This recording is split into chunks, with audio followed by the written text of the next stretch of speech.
कर्नाटका में ऑलरेडी शुरू कर दिया है। टीएमसी लेफ्ट इतने बड़े भयंकर पाप में भी चुप है और मैं पिछले 10 दिन से लगातार कांग्रेस को 3 चैलेंज कर रहा हूं, लेकिन वो मौन रख करके बैठ गए हैं। मेरा पहला चैलेंज है कि कांग्रेस और इंडी गठबंधन वाले देश को लिखित में विश्वास दें कि वे धर्म के आधार पर आरक्षण में, संविधान में कोई भी परिवर्तन नहीं करेंगे। दूसरा मेरा चैलेंज है, ये लिखित में देश को वादा करें कि एससी, एसटी, ओबीसी का आरक्षण छीनकर धर्म के आधार पर किसी को भी नहीं बांटेंगे। मेरा तीसरा चैलेंज है, वो लिखित में दे, जहां इनकी राज्य सरकारें हैं वहां ओबीसी का कोटा काट करके धर्म के आधार पर मुसलमानों को आरक्षण नहीं दिया जाएगा। मेरी 3 साफ साफ मांग है भाई, मेरी चुनौती है उनको, मेरी चैलेंज है। 10 दिन हो गए, मुंह पे ताला लगा करके बैठ गए हैं और पैर कांपने लगे हैं, जवाब क्या दें? और इसलिए देश के हर एससी, एसटी, ओबीसी को ये इंडी गठबंधन के इरादों से सावधान रहना है। ये आपको सजा देने के मूड में है, आपके पास जो है वो लूटने के मूड में है। साथियों, मोदी जिंदा है ना, तब तक मैं लूटने नहीं दूंगा। मेरे दलित, आदिवासी, ओबीसी भाई मुझ पे विश्वास करें, मोदी जिंदा है, वो आपका हक की एक भी चीज लूटने नहीं देंगे। साथियों, बंगाल साक्षी है कि कांग्रेस ने धर्म के आधार पर देश को विभाजन किया था। पड़ोसी देशों में जो हिंदू, बौद्ध, जैन, ईसाई, पारसी, ये सारे अल्पसंख्यक वहां पर रहते थे, तब उनको संरक्षण देने का वादा किया गया था। 1947 में वादा हुआ है। उस वादे को निभाने के लिए आज 75 साल तक काम नहीं हुआ। अब मोदी ने किया, सीएए कानून लाया। इनमें बहुत बड़ी संख्या में मेरे दलित परिवार है, नामशूद्र परिवार है, संथाल परिवार है, जिनके साथ वहां जुल्म हुआ, वो यहां आने के लिए मजबूर हुए। लेकिन टीएमसी, लेफ्ट और कांग्रेस, ये पूरा इंडी गठबंधन सीएए को खत्म करने की घोषणा कर रहे हैं। आप सावधान रहिए, ये अपने वोट बैंक को खुश करने के लिए किसी भी हद तक जा सकते हैं। साथियों, मीडिया के कई साथी एक्सपर्ट के साथ अब भी ये अनुमान लगा रहे हैं कि चुनाव कौन जीतेगा। अब ना किसी ओपिनियन पोल की जरूरत है, ना किसी एग्जिट पोल की जरूरत है। मैं उन्हें कब से बता रहा हूं, देश बता रहा है कि भाई रिजल्ट क्लियर है। मैंने तो पहले ही कहा था कि इनकी बड़ी ने, मैंने पार्लियामेंट में कहा था, तब तो चुनाव को 2 महीने की, 3 महीने की देर थी। मैंने कहा था इनकी सबसे बड़ी नेता चुनाव लड़ने की हिम्मत नहीं करेगी, वो डर के मारे भाग जाएगी। और वो भाग करके राजस्थान गई और राजस्थान से राज्यसभा में आई, और हुआ भी यही। मैंने पहले ही बता दिया था कि शाहजादे वायनाड में हारने वाले हैं, और हार के डर से जैसे ही वायनाड में मतदान समाप्त होगा, वो दूसरी सीट खोजने लग जाएंगे।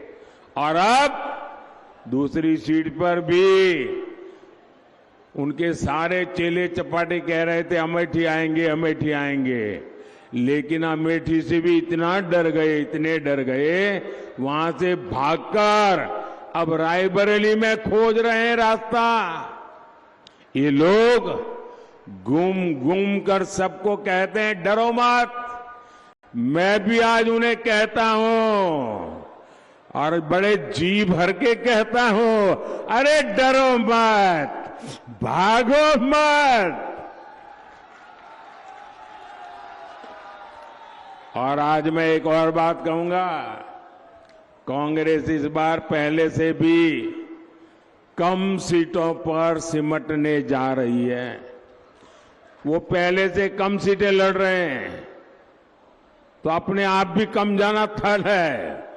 अब देश भी समझ रहा है कि ये लोग चुनाव जीतने के लिए चुनाव नहीं लड़ रहे हैं, ये सिर्फ और सिर्फ देश को बांटने के लिए चुनाव के मैदान का उपयोग कर रहे हैं।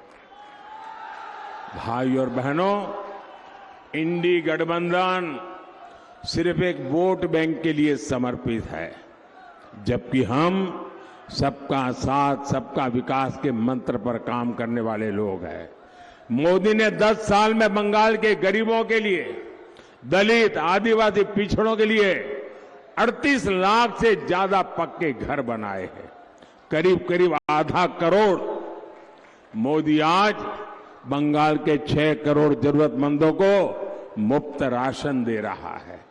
मोदी ने बंगाल के 80 लाख से ज्यादा घरों तक नल से जल पहुंचाया है। मोदी ने बंगाल के 5 करोड़ लोगों के जनधन खाते खोले।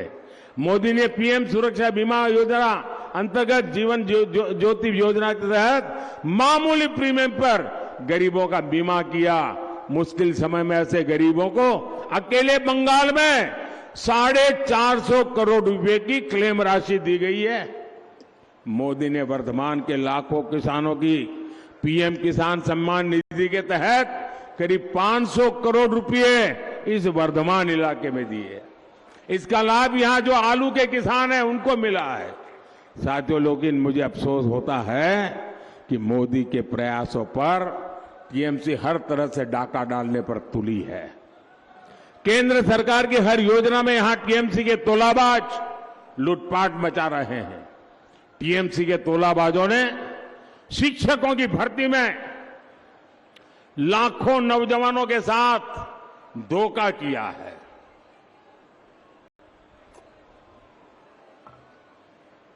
और कैसा भ्रष्टाचार हुआ, वो तो नोटों के बंडल देखे आपने। मशीन थक जाते थे, नोट गिनने वाले मशीन थक जाते थे बंगाल में, इतने रुपये मार लिए। वर्धमान तो ऐसे भ्रष्ट टीएमसी नेताओं को अब जनता भी पहचानती है, जान गई है। लेकिन साथियों, मैं जानता हूं शिक्षक की भर्ती का जो घोटाला हुआ, उसमें जो पीड़ित है उनकी जिंदगी कितनी बदहाल हुई है।